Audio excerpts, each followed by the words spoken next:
आज हम पढ़ेंगे वैद्युत क्षेत्र में वैद्युत द्विध्रुव की स्थितिज ऊर्जा, कैसे इसको निकालते हैं। अगर किसी वैद्युत क्षेत्र में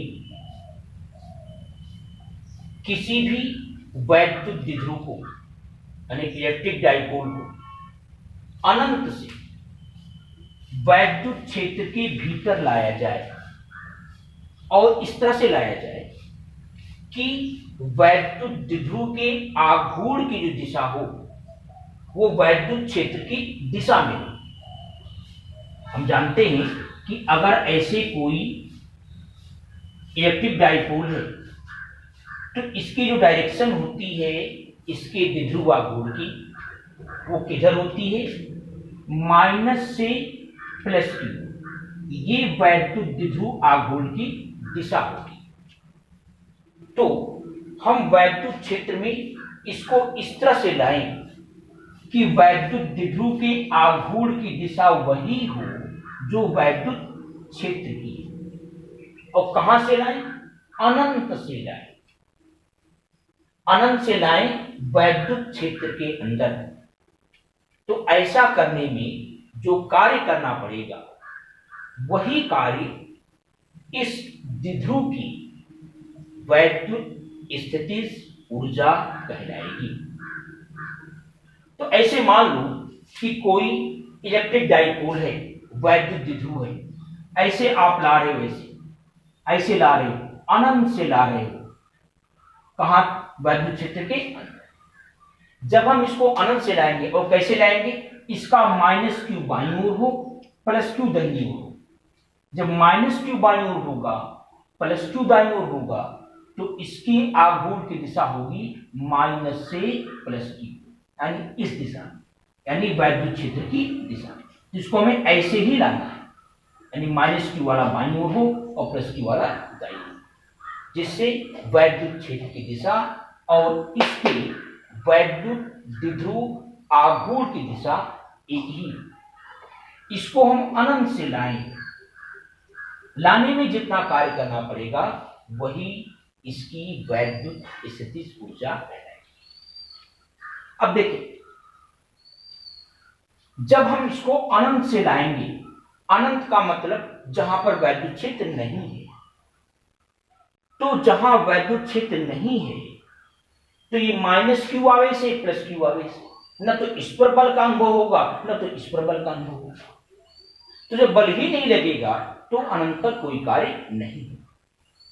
जैसे ही हम वैद्युत क्षेत्र के अंदर प्रवेश करेंगे, मान ली यहां वैद्युत क्षेत्र है, जैसे इसके अंदर हम प्रवेश करेंगे, अभी देखें, अभी तक कोई कार्य नहीं। जैसे हम प्रवेश करेंगे, माइनस क्यू वाला पहले इंटर करेगा और प्लस वाला बाद में। जो माइनस क्यू वाला है इस पर बल किधर लगेगा, माइनस क्यू पर जो बल लगता है वो वैद्युत क्षेत्र के विपरीत लगता है।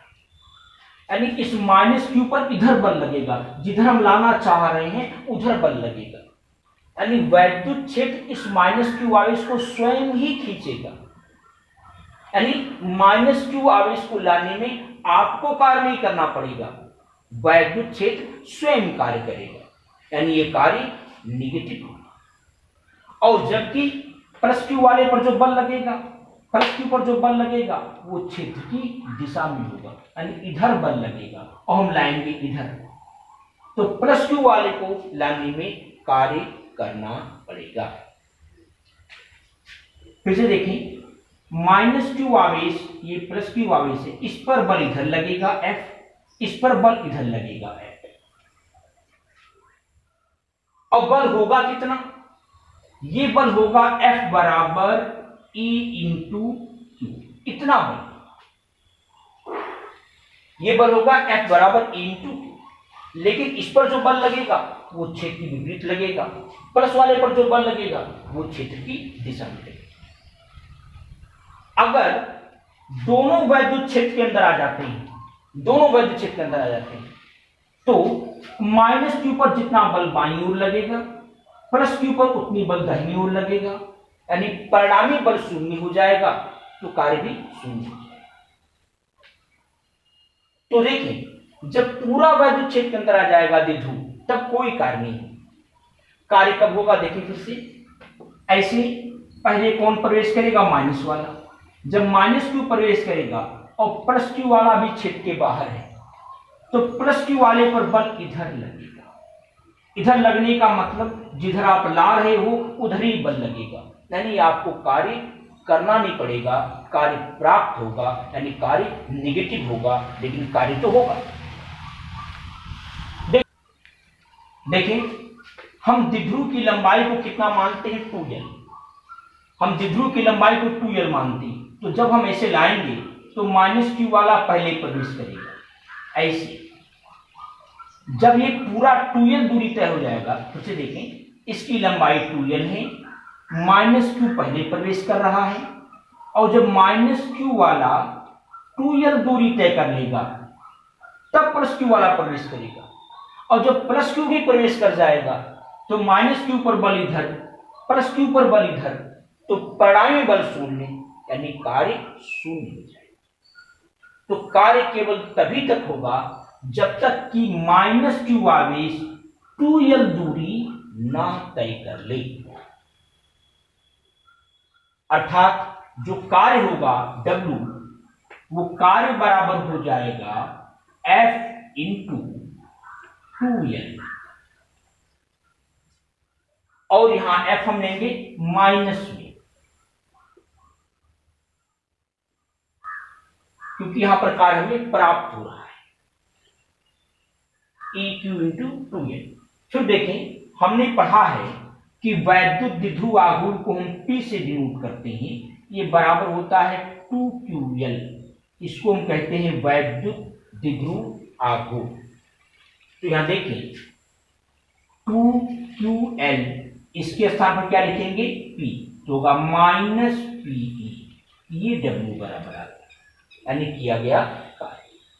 हमने भी परिभाषा बताई है कि यही कार्य, यानी वैद्युत द्विध्रुव को वैद्युत क्षेत्र के अंदर लाने में जो कार्य करना पड़ेगा, वही कार्य उसकी स्थितिज ऊर्जा कहलाएगी। तो इसकी स्थितिज ऊर्जा, इसको हम U नॉट से शुरू करेंगे, U नॉट बराबर होगा माइनस PE।